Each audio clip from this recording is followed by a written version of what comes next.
రైతు భరోసా పథకానికి సంబంధించిన విధి విధానాల రూపకల్పన చేసేందుకు రాష్ట్ర ప్రభుత్వం సిద్ధమవుతోంది. ఇందుకోసం మంత్రివర్గ ఉపసంఘం నియమించింది. ప్రస్తుతం ఉపసంఘం రైతు భరోసా పథకంపై విధి విధానాలను రూపొందిస్తుంది. ఇందులో భాగంగా ఈరోజు రైతులను ప్రజాప్రతినిధులను కలిసి సూచనలు తీసుకుంటుంది. ఇందుకోసం ఉమ్మడి జిల్లాల వారీగా వర్క్షాప్లను నిర్వహించబోతోంది. ఈ మేరకు మంత్రివర్గ ఉపసంఘం నేడు ఉట్నూరుకు వెళ్లనుంది.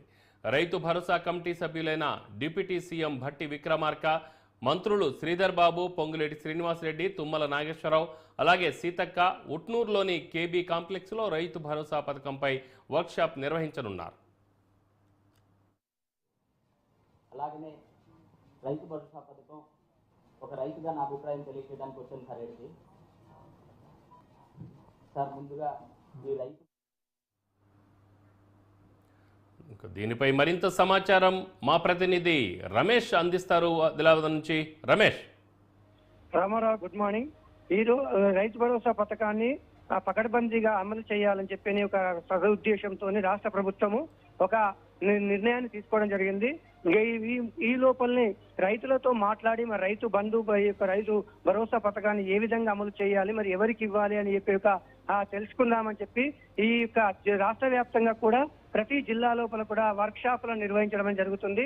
దాంట్లో భాగంగానే రాష్ట్ర ప్రభుత్వము ఈ యొక్క మంత్రుల కమిటీని ఏర్పాటు జరిగింది. మంత్రుల కమిటీ లోపల నిన్న ఏదైతే ఉంటుందో ఒక ఖమ్మం జిల్లాలో మొదటగా ఈ యొక్క రైతు భరోసా రైతు పథకానికి సంబంధించిన వర్క్ షాప్ నిర్వహించడం. మరి రెండవది ఆదిలాబాద్ జిల్లాలోని ఉట్నూరు ఏజెన్సీ ప్రాంతమైన ఉట్నూరు ప్రాంతం లోపల ఈ రోజు మంత్రుల కమిటీ ఈ రైతు భరోసా పైన రైతులతోనూ మరి రైతు నాయకులతోనూ మరి ప్రజాప్రతినిధులతో కూడా మాట్లాడి వారి యొక్క అభిప్రాయాన్ని తీసుకొని అభిప్రాయ సేకరణ చేసి దాంట్లో ఏవైతే ఎక్కువ మట్టుకు ఎవరైతే రైతులు చెప్తారో చెప్పే రైతు భరోసా ఎవరికి ఇవ్వాలని చెప్పని చెప్తారో వాటిని అనుసరించి వాటిని బట్టి ఈ యొక్క రైతులకు ఇవ్వాలని అంటున్నారు. మరి మనం నిన్న చూస్తే ఖమ్మంది చూస్తే మాత్రం అక్కడ రైతులు ప్రతి ఒక్క ఖమ్మమే కాదు మన రాష్ట్ర వ్యాప్తంగా కూడా రైతులు ఈ రైతు భరోసా కంటే చాలా మంది రైతులు రైతు భరోసా కంటే రైతుకు గిట్టుబాటు ధరని ఇవ్వాలి, మరి గిట్టుబాటు ధరని ఇస్తే ఖచ్చితంగా రైతు ఈ భరోసాలు కానీ రైతు బంధు కానీ ఇలాంటి ఇవ్వాల్సిన అవసరం లేకుండా ఆ యొక్క డబ్బును మరో దానికి చేయడం.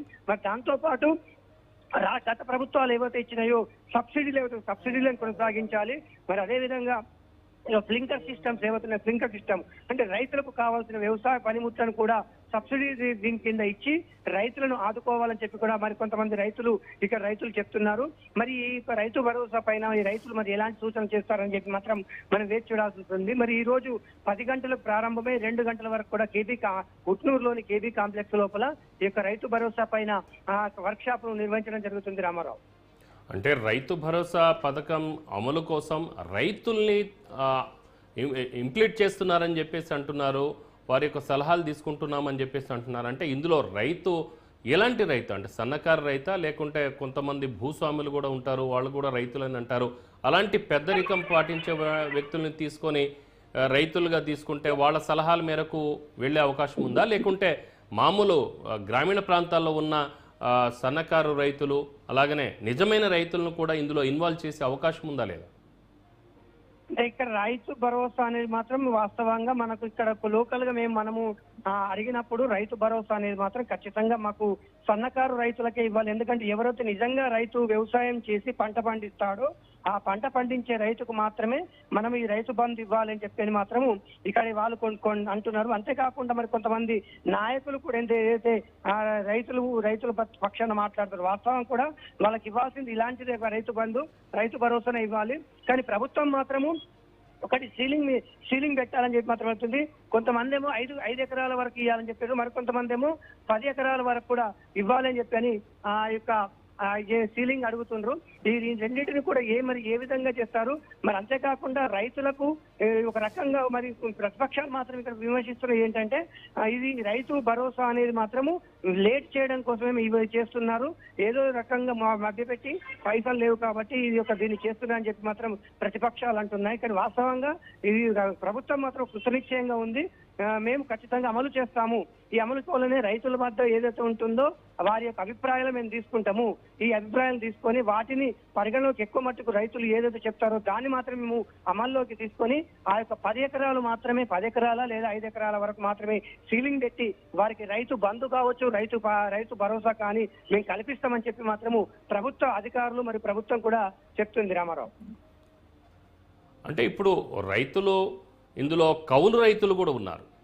సో కౌలు రైతులకు కూడా భరోసా ఇస్తామని చెప్పేసి అన్నారు. అది ఏ దిశ, ఆ దిశగా ఇది జరిగే అవకాశం ఉంటుందా?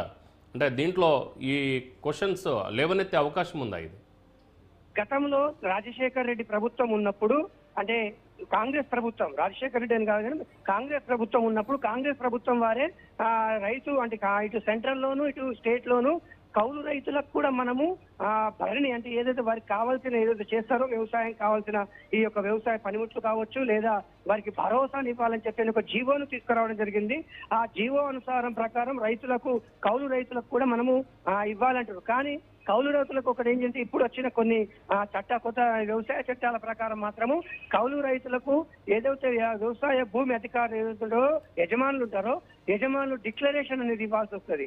ఆ డిక్లరేషన్ ఇస్తేనే మేము కౌలు రైతులకు ఈ యొక్క రైతు భరోసా కానీ రైతు బంధు కానీ ఇస్తామని చెప్పారు. మరి ఒక రకంగా ఎందుకంటే తన సొంత భూమిని ఇంకొక రైతుకు వచ్చే డబ్బుని ఎలా ఈ వ్యవసాయ భూమి అంటే ఓనర్లు ఏ విధంగా డిక్లరేషన్ ఇస్తారో ఆ డిక్లరేషన్ ఏ విధంగా ఇవ్వాలి అది మాత్రం క్లారిటీ అనేది లేదు. ఆ క్లారిటీ లేకపోవడంతో కౌలు రైతులకు కూడా మరి భరోసా రాదు అని చెప్పి మాత్రము స్పష్టంగా చెప్పవచ్చు అని చెప్పి అనేక మంది నిపుణులు చెప్తున్నారు రామారావు.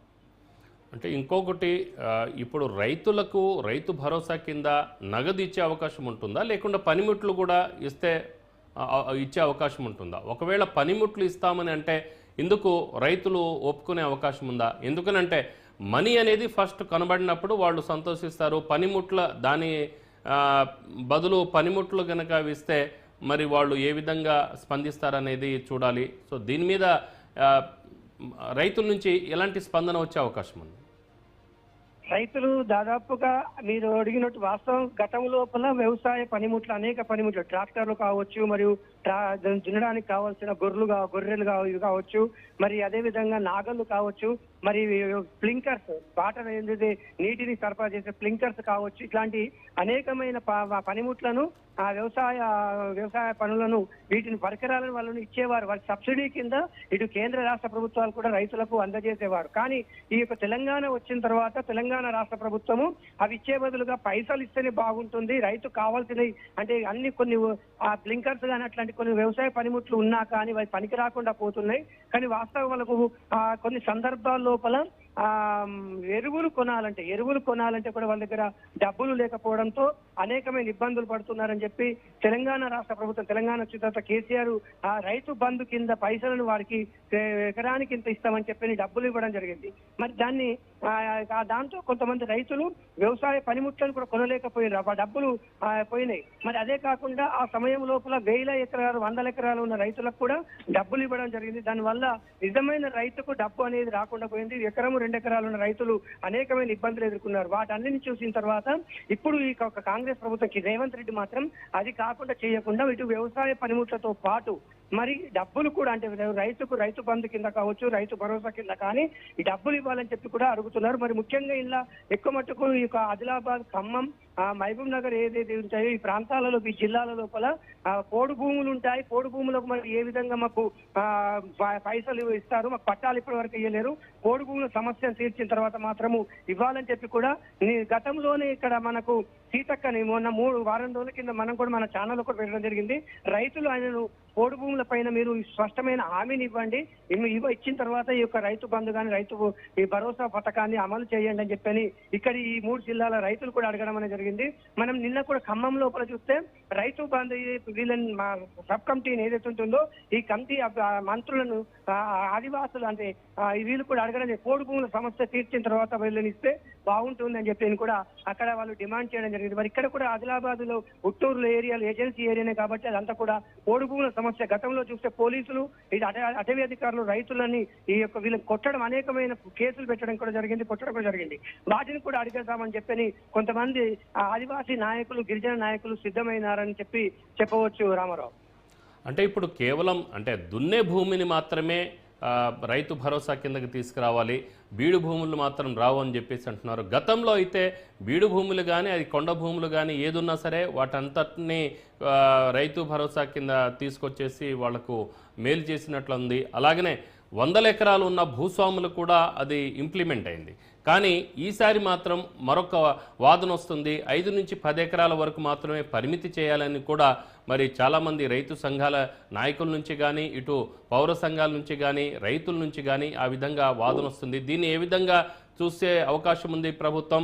అలాగనే ఈ లిమిటేషన్ అంటే ఏది 5 to 10 ఎకర్స్ అనేది లిమిట్ పరిమితిని తీసుకునే అవకాశం ఉందా ప్రభుత్వము?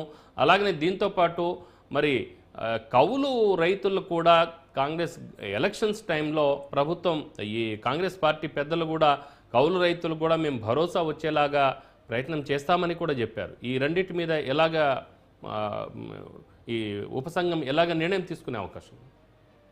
అంటే వాస్తవంగా మీరు అన్నట్టు వాస్తవమే. గతంలో తెలంగాణ ప్రభుత్వం ఉన్నప్పుడు ఇదే రేవంత్ రెడ్డి కౌలు రైతులకు మేము వస్తే ఖచ్చితంగా మేము న్యాయం చేస్తాము, మరి అంతేకాకుండా 1000 ఎకరాలు 100 ఎకరాలు ఉన్న బీడు భూములు కావచ్చు, పంట భూములు కావచ్చు, ఇలాంటి రైతులకు అసలు నాయకులకు అంటే కొంతమంది ప్రజాప్రతినిధులకు కావచ్చు, మరి ప్రభుత్వ అధికారులకు కూడా భూములు ఉన్నాయి, వారికి కూడా ప్రభుత్వ జీతంతో పాటు ఈ రైతు బంధు కూడా పడుతుంది. మరి అది ఎందుకొరకు ఇవ్వాలని చెప్పి కూడా రేవంత్ రెడ్డి స్పష్టంగా అతను తన స్పీచుల్లో రైతుల లోపల అతను మోటివేట్ చేయడం అనేది జరిగింది.